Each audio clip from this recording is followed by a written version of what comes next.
Hello, filming video 3, part 3. Actually I guess it's part 4 because I just filmed this video again and my boob was out for half of it, so let's film the whole video like this, I guess. No, so, one thing that I did eventually want to make a video on, which I'm going to be doing today, is my job. I get a lot of questions about it. I get a lot of just bombardment of what I do, what it's like, you know, the good part of it, and I really wanted to address the bad and the ugly, mainly just because of the fact that everyone comes in this industry so bright-eyed and excited, and they lose sight of the realness of it. That being, you know, I just have two main issues with the current company that I work for. I have an exciting new job opportunity, which I really wanted to talk about today, and I did want to talk about the good and the bad that I just completely underestimated when I started.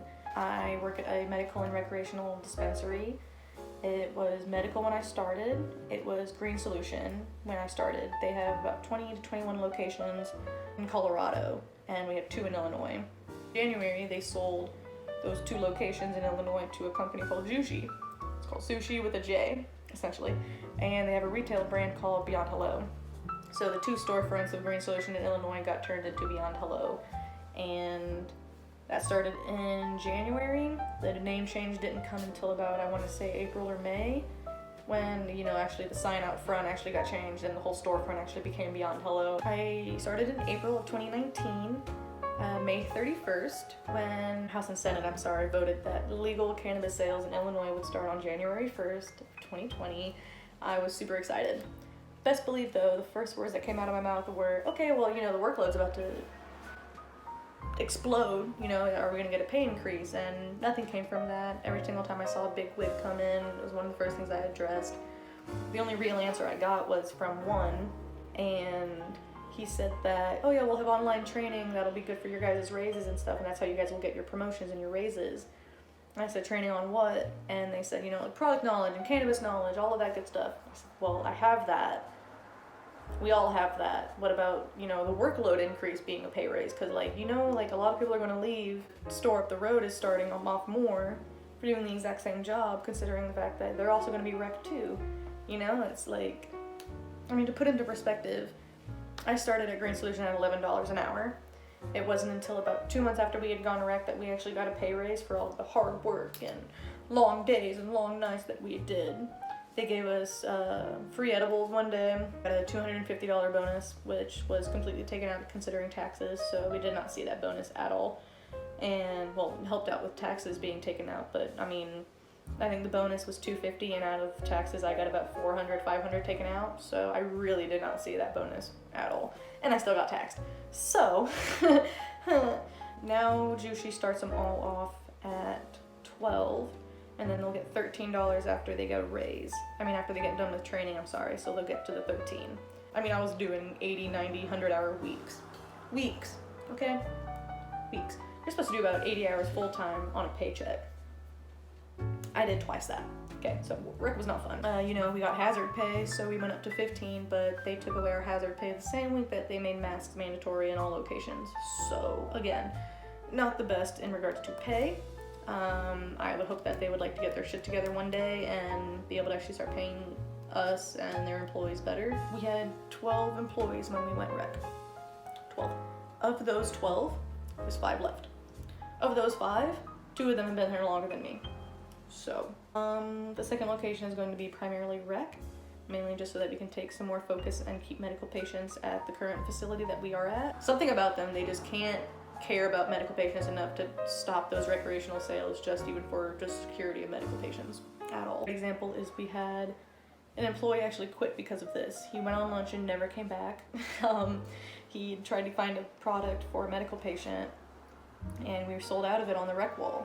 And, you know, he just had to tell the medical patient, like, sorry, we don't have it because we sold out of it on the rec wall.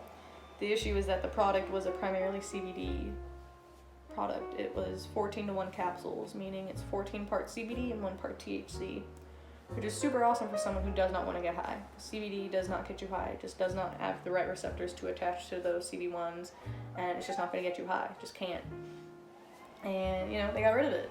and they sold out on it, and they were like, okay, well, I'm gonna never come here again. Or just sitting on someone's nightstand right now, and meanwhile we got a medical patient that just couldn't buy them. I did message him individually afterwards, and he goes, yeah, fuck that place. I'm like, yeah, no, fuck this place. Like, they're gonna do that to medical patients. Like, I'm right there with you and telling them, like, yeah, don't bother coming back. It's awful. And yeah, an employee quit that day, and I fucking power to him, bro. He was not the first, and he was not the last. You know, we had a lot of people leave when we went rec, and it was a lot of that mistreatment. They got rid of medical Mondays because the profits weren't big enough. They're like, oh, well, we don't got so much business because, you know, rec sales, that's where the money's at. And if you're gonna make a day simply for medical only, you're not gonna have any rec sales. So they got rid of that really fast, you know, for profit. They couldn't even keep a day of the week separate for medical patients. They can't keep a building separate for medical patients. They can't do shit. Like, they choose not to. They fully can do this, and they're fully aware of it. They choose not to because they want the money. So, yeah, 2 issues with Jushi. One being the pay, one being the mistreatment of medical patients. And, you know, like, we've lost a third of medical patients since we went rec within the first 2 months. And I'm happy for them. Like, go somewhere where you're going to be respected and treated with, like, a priority. Because, like, at the end of the day, the reason why this is even happening, the reason why this state is even rec, is because we first went medical, and that's because it got voted in by these guys that really fucking need it. Like, to go to somewhere where you're gonna be treated with respect and like you're a priority. Medical patients need this. You gotta think about the medical process to get a card, and it takes seeing a doctor first to even get approved and get the sign formed. And those doctor visits are out of pocket, and they could be $200 to $500 per visit. Unfortunately, if you choose a doctor that wants to have a better relationship with you, you've got to go multiple visits, all out of pocket. So you're racking up hundreds of dollars in just doctor's visits alone. And then you want to get your medical card, right? You know, they approve you for your medical card. Or now it's time to actually go and get your card. That costs out of pocket too. And depending on how long you want your card, either 1, 2, or 3 years, that changes the price. You know, let's say you get your card, all of this goes through, you want to go shop now. None of that is covered by insurance at all. None of it. Not a single fucking penny, and it is all cash only. So anything you want to buy from us, not covered by insurance. So it's like, these guys need these products. That's where my issue is. This is like, you can't lose sight of what's important here. You can't be putting those people on the back burner, considering that this entire program is built around them. I mean, I can't think of a single medical patient that's excited that we went rec. Not one. I've asked them all. I was just like, you excited to see the state go rec? And they're like, no, because they're going to take all my shit. And they did. They did, and continue to do it every single fucking day. There are tons of medical patients being mistreated. There's a lot of issues in regards to keeping things in stock for them, and it just goes to shit so fast, instantly, and it's depressing. Cool thing that I did want to mention is that I do have a job opportunity that came my way. I accepted a job position at Greenlight Dispensary. I'm not going to disclose the location of it simply because of the fact that I've been stalked in my past to do that. So, yeah, it's gonna be awesome. I'm gonna get a pay raise. It's gonna be $4 more than I'm currently making for the exact same job. The best part of it is that I'll be working with some of my dearest friends once again. A lot of people that left or got fired from Jushi for either not fitting their standards because they talk too much, which is my issue right now, is I'm the fucking whistleblower. Like, I'm the asshole that just keeps reminding them of all the issues that they have that they refuse to do anything about, and I'm considered negative. I mean, like, we even tried to unionize. We really tried to unionize against this company. Obviously it failed, but we fucking tried to unionize against this company. I was like, well, you need someone to fucking keep you guys in check because you're not treating anybody right. We've been in store the entire time COVID has been happening. There was not a single day that they actually stopped in-store ordering. Meanwhile, the other location, they went rec, it was all online. All of it, or curbside. Well, we've been dealing with COVID, we've been dealing with bullshit. They're like, what's the difference between these 2 locations? You know, why are so many people leaving in Sauget? Why are we not having, you know, these issues in Normal? I was like, look at how you're treating us. Like, you're like leaving us for slaughter, and you're not paying us good enough at all to be dealing with the workload that we have. They actually deserve to be making about $12 an hour because they're not doing shit. Meanwhile, like, we've got in-store orders out the fucking ass every single day. Every single day. But you know, of course, they want profit and they have profit, but in regards to actually using that profit for their employees, no, not a chance. They're fully aware that Collinsville starts at 15, and they're fully aware that Missouri is going to be starting at 15, 16. Like, I'm starting at 18. Thank you. And, you know, I'm currently making $1 less than a cashier makes. in Collinsville. You know, it's like those little things that just really fucking get me. I gotta keep occasionally making sure that my boobs are popping out. I'm just wearing one of those side boob shirts where you can just boop, and it certainly did happen. Oh god, hope no one saw that. Okay. Also, mind you that Missouri Medical, it's gonna be a thing for this new company. I think it's gonna be an incredible opportunity. I got to work with a lot of good people that were able to save their mental health and physical health before everything went to shit, and mainly because of the fact that not only am I leaving, but I'm taking a few other employees with me, I'm taking past employees with me, I'm taking friends, and so many good people over to this company because of the pay and the opportunity. It's only been like 9 months, and that's still, you know, it's a long time, but certainly not enough. Like, it's going to be at least like 5 or 6 years till I can at least see this thing actually working smoothly. And I don't know, man. We'll fucking see. So it's a great opportunity. And the biggest thing that gets me about it every time is that I got sought out. So we've got, of the people that had left, and I had my name put in, and you know, they reached out to me, but the owner texted me, and an interview lined up the next day. And in that hour-long interview, I got more straight up answers and plans, and the entire time, like, they're sending me links and pictures of what this is going to be like, and what they want this station to look like, and what they want this and that, and just everything that you want to hear from someone. Is they're asking about my experience, and they're asking about what I've learned, and they'll ask me what I think. And Beyond Hello has never asked me what I think. They don't care what I think. I don't have anything nice to say. The new company wants to learn from past mistakes. They want to do different. They want to be better, and they are going to be starting out as medical only, so I will have, you know, a lot less workload, which is going to be huge for my mental health. Another thing I get asked a lot is, you know, like, oh, well, they're going to go rec too. What are you going to do then? I was like, well, when Beyond Hello went rec, they had 5 days. We had no stock. We had no staff. We were not prepared at all. Meanwhile, the new company I'm going to be working for is literally getting all of their ducks in a row before they even open. Like, you know, I just got to be patient and let karma do its work. And that's all I'm going to say on that. In regards to the good, the bad, and the ugly. Oh, shit. There's the good, which, you know, you get to help people out all the time, and, you know, you get to change someone's life, and, you know, someone will come in and say, like, hey, that thing you recommended for me worked really awesome, and, like, I owe you my life kind of shit. And it's like, it feels so good. It's the most heartwarming feeling. It's, like, nothing better than actually being able to realize, like, you helped someone out. It gives you a reason to want to get back up in the morning and do it all over again, despite the crazy hours and despite, you know, the days where it gets really hard. Story I will say that always gets me every single time I talk about it. We had a medical patient, and her husband was the caregiver. It was a van, and she was in like one of those like laid down wheelchairs, because at this point in her illness she was completely immobile. She was terminally ill. She was not able to do anything on her own. That I said something along the lines of my hoe, or that's my hoe. And he had overheard, and he goes, you want to be my hoe? I said, I would be honored to be your hoe. So it started this inside joke of us just referring to each other as my hoe. I mean, he would come in and he would recommend, or he would suggest me, where he like wanted to have me be his bud tender for the day, and he wouldn't call me Jessica, he would call me his hoe, and I loved it so much. You know, we got a good rhythm in regards to her treatment. Like, I did some at-home research. I was asking other medical patients that had the same illness, like, about their experiences and what worked for them, what really didn't work for them, you know, little things, and I was able to get a good happy medium through all the research that we did. And she was at a good point for a good 2 months. Unfortunately for that last month, but he had told me that her health was pretty, you know, going down pretty fast. And about 2 weeks after that, I noticed, you know, like, oh, I haven't seen him in a bit, and then another 2 weeks went by. There's a lot of legalities in regards to reaching out. Like, we did have his phone number in the system, but I could definitely lose my job if I went to the system, got his phone number, and reached out to him personally to ask if he was okay. But what I did was probably worse. What I did was I looked him up on Facebook, and I was able to find his Facebook, and, well, you know, it wasn't long before I scrolled and I found him selling the van that they had used that was wheelchair compatible.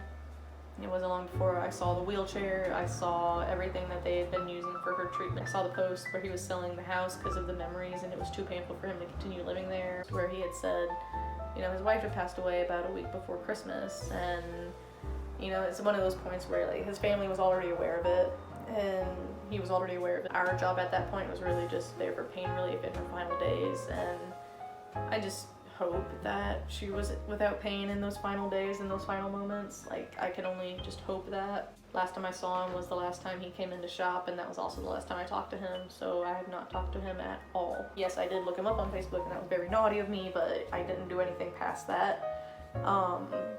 You know, it was really just for peace of mind, so I could know, like, hey, what's going on, without reaching out to him personally, you know? And, you know, when you go snooping and you find out what you're looking for, it's fucking hard, dude. You know, it was heartbreaking. And I went into work the next day and I told everybody, "Do you guys remember my hoe?" And they're like, "Yeah." And I'm like, well, I snooped and found out his wife had passed away because I noticed he hadn't been coming in, and it was heartbreaking, dude. Like, I cried about it when I found out. I cried about it the next day when I tried talking about it. Because we had such a good relationship. Like, that man and me have been, like, buddies for months. It's still so sad when it happens. It doesn't matter if you got attached or not. You know, you think about those little things where, you know, you helped this one person help his wife, and it meant the world to him. And, you know, I'll hold on to that forever. I'll hold on to the fact that, you know, he just loved how much effort I was putting into her specific illness and how much research I was doing and all the people I was asking. You know, he's like, obviously, you know, this means a lot to you. I was like, of course it means a lot to me, because it means a lot to you. You know, that's your wife. And, you know, it blew his mind that I was caring about someone that wasn't even him, and I was doing it out of just, like, the kindness of my heart kind of thing. And that's what this industry's about, bro. You know, you do a lot of good. You do a lot of selfless good. And it might be 5 minutes of your day, but to these people, it's like their entire life can be changed in those 5 minutes. And you've got to take that to heart, and you've also got to be really careful and considerate. You know, you've got to be a lot more emotionally in tune with yourself, because you've got to be able to change those tones with certain people. We'll have people that, like, are dragged in by family members, and, you know, the patient themselves don't even want to be a patient. Like, they don't want to be on medical cannabis at all, but their brother or sister or mom is, like, making them do it. So it's, like, hard to help someone who doesn't want to be helped, you know? There's those little things too. And then you gotta be a motivator. You gotta be, you know, calm and collected. Don't let them let you give up, kind of thing. Because though they want to give up, you can say, like, okay, well, there's the door. Or you could also take the route of, well, let's try this week. You know, it's just, you gotta find a good way to adapt and all that shit, and you can do a lot of good. There's a lot of good can come, but, you know, I was just bright-eyed and happy about a discount and being able to help people, that I looked past the fact that I was going to be dealing with terminally ill patients, and I would see them every now and then, or I would see their health completely decline, and you just watch them go downhill in their treatment, and then you never see them again. I don't know, it's something I definitely didn't think about. It's something that, just some advice I really wanted to pass on to anybody who's interested in going into the industry. There's a lot of good work to be done, but take it with a grain of salt. Understand that you're going to have some hard days. It's going to be changing all the time, simply because of the fact that this industry is still growing. There's going to be days you're going to come in and there's all kinds of shit going to be changed, and that's just how it is. For the most part, you know, just expect shit to be changing all the time, expect new rules to come out, expect new rules to get canceled out almost immediately. I wish I was able to get that advice when I first started about, you know. Another thing I say is, for your own benefit, is do a lot of, like, cannabis research on your own time. Don't expect to learn things every day hands-on. Like, just read up on terpenes, focus on, like, one terpene a day, focus on one cannabinoid a day. One thing I will say, though, is that I will have an entire video dedicated to cannabinoids and terpenes and the medical benefits of cannabis, and obviously the medical downsides too of what are they called? Side effects? Yeah, side effects. So little things like that. I will have an entire video dedicated to that, so that will be coming. On that note, if there's anything that you guys wanted me to talk about that I did not address, please leave comments in the section below, and I'll make another video. I did a pretty decent job covering everything I wanted to talk about. Who knows? I don't know anymore. Let me know your input. Let me know if you guys want to hear any other fun questions, but if it's about cannabinoids and terpenes and, like, medical benefits, there's a video coming, so wait on that. Always awesome, always good. Drinking vodka at 11 o'clock in the morning, it's fine. I don't work until 3, leave me alone. Always good. Anyway, stay safe, don't die, smoke some weed, or don't. And I hope I answered all your guys' questions. Again, seriously, just leave some below if you guys need any other questions that are about the job I do and what the workload is. Won't be addressing any more tea with Juicy, simply because I'm already on thin ice, and I'm pretty sure this video is probably going to get me fired if they see it. So, that being said, yeah, bye, and I'll see you guys next time.